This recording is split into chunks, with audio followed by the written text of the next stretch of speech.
जो धर्म वेदों के अनुरूप हो वह वैदिक धर्म है। इसे सनातन धर्म भी कहते हैं। सनातन का अर्थ है शाश्वत, अर्थात हमेशा बने रहने वाला, जिसका ना आदि है और ना अंत है। यह सृष्टि के आरंभ से ही है। सनातन धर्म में जीव की अपनी आस्था केंद्रित करने व भावात्मक रूप से ईश्वरीय सकारात्मक ऊर्जा से जुड़ने के लिए मूर्ति पूजा का महत्व दर्शाया गया है। सृष्टि को सुचारू रूप से चलायमान रखने वाले 33 कोटि अर्थात 33 प्रकार के देवता हैं, जिनमें त्रिदेव सबसे सर्वोपरि हैं। ब्रह्मा, विष्णु और महेश का संयुक्त नाम त्रिदेव कहलाता है, जिसमें भगवान विष्णु चतुर्भुज हैं। उनकी 4 भुजाएं हैं, जिनमें वो शंख, सुदर्शन चक्र, गदा और पद्म धारण किए हुए हैं। परंतु नारायण ने अपने स्वरूप में ये सब धारण क्यों किया है, ये आज हम जानेंगे इस वीडियो में, तो इसे अंत तक जरूर देखें। मगर आगे बढ़ने से पहले आप चैनल को सब्सक्राइब और बेल आइकन को प्रेस जरूर कर लें और बोले नारायण नारायण नारायण नारायण। शंख भगवान विष्णु द्वारा धारण किया गया शंख ध्वनि का प्रतीक है। उनके शंख को पंचजन्य कहा जाता है। अध्यात्म में शंख ध्वनि ओम ध्वनि के समान ही मानी गई है। यह नकारात्मक ऊर्जा को नष्ट करके सकारात्मक ऊर्जा का संचार करती है। यह ध्वनि शिक्षा देती है कि ऐसा ही नाद हमारे देह में स्थित है, और वो है आत्मानाद, जिसे आत्मा की आवाज कहते हैं, जो हर अच्छे बुरे कर्म से पहले हमारे भीतर गुंजयमान होता है। यदि हम भीतर के इस नाद को सुनकर कर्म करें तो जीवन बहुत सहज और सरल हो जाएगा। शंख जीव को आत्मा से जुड़ने व अंतर्मुखी होने की शिक्षा का प्रतीक है। शंख बजाने के वैज्ञानिक लाभ भी हैं। शंख बजाने वाले मनुष्य के फेफड़े सुचारू रूप से कार्य करते हैं, और साथ ही ये स्मरण, श्रवण शक्ति और मुख का तेज भी बढ़ाते हैं। सनातन धर्म में शंख का विशेष महत्व है और इसे घर के मंदिर में रखना बहुत शुभ माना जाता है। धार्मिक ग्रंथों में शंख को भगवान विष्णु और माता लक्ष्मी का बहुत प्रिय बताया गया है। इसलिए माना जाता है कि जिस घर में शंख होता है वहाँ भगवान विष्णु का वास होता है, और जहाँ भगवान विष्णु होंगे वहाँ पर महालक्ष्मी स्वयं आ जाती हैं। घर पर शंख रखने का केवल धार्मिक पहलू ही नहीं है, बल्कि शंख को बजाना सेहत की दृष्टि से भी बहुत लाभकारी माना जाता है। शंख में जल भरकर पूजा स्थल पर रखना चाहिए। इस जल को जहाँ भी छिड़का जाता है वह स्थान पवित्र हो जाता है, यानी वहाँ से नकारात्मक ऊर्जा दूर हो जाती है। साथ ही उस जल को बच्चे को पिलाने पर उसकी बौद्धिक क्षमता का विकास भी होता है।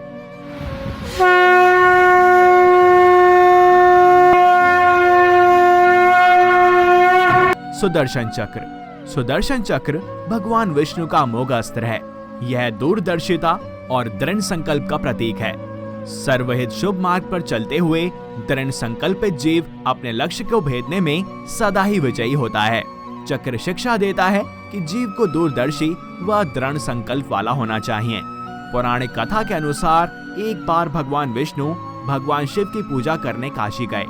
वहां मणिकर्णिका घाट पर स्नान कर भगवान विष्णु ने 1000 स्वर्ण कमल फूलों से भगवान शिव की पूजा का संकल्प लिया। भगवान शिव ने भी भगवान विष्णु की भक्ति की परीक्षा लेने के लिए एक कमल का पुष्प कम कर दिया। भगवान विष्णु ने जब एक पुष्प कम पाया तो अपनी एक आंख को शिव को चढ़ाने का संकल्प लिया। क्योंकि भगवान विष्णु की आंखों को कमल के समान सुंदर कहा गया है, इसलिए उन्होंने ऐसा संकल्प लिया। भगवान विष्णु जैसे ही अपनी आंख भगवान शिव को चढ़ाने के लिए तत्पर हुए, वैसे ही वहां पर भगवान शिव प्रकट हो गए। वे बोले कि इस पूरे संसार में तुम्हारे समान मेरा कोई दूसरा भक्त नहीं है। और उस दिन कार्तिक शुक्ल चतुर्दशी थी। भगवान शिव ने भगवान विष्णु से प्रसन्न होकर उन्हें सुदर्शन चक्र प्रदान किया। भगवान शिव ने कहा कि तीनों लोकों में इसकी बराबरी करने वाला कोई अस्त्र नहीं होगा। यह अकेला चक्र राक्षसों का विनाश करने में सक्षम होगा। सुदर्शन चक्र के बारे में भागवत पुराण में वर्णन मिलता है कि किसी भी वस्तु को खोजने में यह सक्षम था, और साथ ही इसे सर्वाधिक विध्वंसक अस्त्रों में से एक माना जाता था। यह अत्यंत गतिशील और बड़े से बड़े अस्त्रों को नाश करने वाला था। ऐसा माना जाता है कि इसके अरों में देवता, सभी राशियां, अग्नि, ऋतुएं, सोम, वरुण, मित्र, इंद्र, प्रजापति, हनुमान, तप, धन्वंतरी और चैत्र मास से फाल्गुन माह तक सभी 12 मास प्रतिष्ठित थे। इस चक्र को उंगली से घुमाने पर यह वायु के प्रवाह के साथ मिलकर अग्नि प्रज्वलित कर शत्रु को भस्म कर सकता था। चांदी से निर्मित यह दिखने में बहुत आकर्षक और तुरंत संचालित होने वाला एक विध्वंसक अस्त्र था। इसके ऊपर और नीचे की सतहों पर लोहे के शूल लगे हुए थे। भगवान विष्णु से यह अग्निदेव के पास गया, अग्निदेव से वरुण देव के पास और वरुण देव से भगवान परशुराम के पास और अंततः परशुराम से भगवान कृष्ण को दिया गया। कहा जाता है कि गोमांतक पर्वत पर ही कृष्ण और जरासंध के युद्ध के पश्चात भगवान श्री कृष्ण और परशुराम की भेंट हुई थी और श्री कृष्ण ने भगवान परशुराम को उस युद्ध का पूरा हाल सुनाया था। तब परशुराम ने कृष्ण को सुदर्शन चक्र के योग्य मानते हुए उन्हें यह अस्त्र प्रदान किया। भगवान कृष्ण द्वारा इसका पहला प्रयोग एक हिंसक प्रवृत्ति के राजा रिगाल पर किया गया था। एक अन्य कथा के अनुसार ऐसा माना जाता है कि भगवान कृष्ण को यह अस्त्र देवी से प्राप्त हुआ था। गदा ईश्वर की अनंत शक्ति और बल का प्रतीक है। कर्मों के अनुसार ईश्वर जीव को दंड प्रदान करते हैं। यह ईश्वरीय न्याय प्रणाली को दर्शाता है।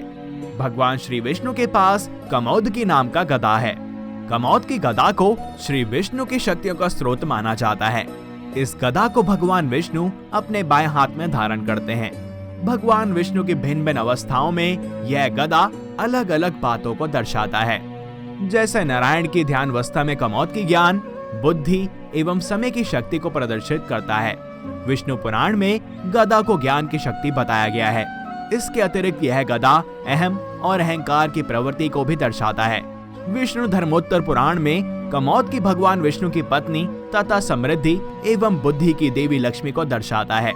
वहीं कृष्ण उपनिषद के अनुसार यह गदा माँ काली अर्थात समय की शक्ति को दर्शाता है।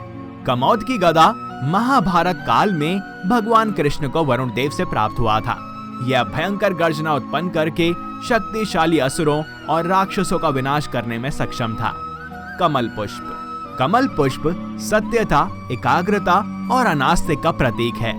जिस प्रकार एक कमल का पुष्प कीचड़ में रहकर भी स्वयं को निर्लेप रखता है, ठीक वैसे ही जीव को संसार रूपी माया रूप कीचड़ में रहते हुए स्वयं को निर्लेप रखना चाहिए। अर्थात संसार में रहे लेकिन संसार को अपने भीतर न आने दे। कमल मोह से मुक्त होने व ईश्वरीय चेतना से जुड़ने की शिक्षा देता है। कीचड़ कमल के अस्तित्व की मात्र जरूरत है, जिस तरह सांसारिक पदार्थ मनुष्य की जरूरत मात्र हैं। कौस्तुभ मणि की उत्पत्ति समुद्र मंथन के दौरान हुई थी। पुराणों के अनुसार यह मणि समुद्र मंथन के समय प्राप्त 14 मूल्यवान रत्नों में से एक थी। कौस्तुभ मणि को भगवान विष्णु धारण करते हैं। यह बहुत ही कांतिमान मणि है। यह मणि जहाँ भी होती है वहाँ किसी भी प्रकार की दैवीय आपदा नहीं होती। माना जाता है कि समुद्र के तल या पाताल में आज भी यह मणि पाई जाती है। यह मणि हर तरह के संकटों से रक्षा करती है।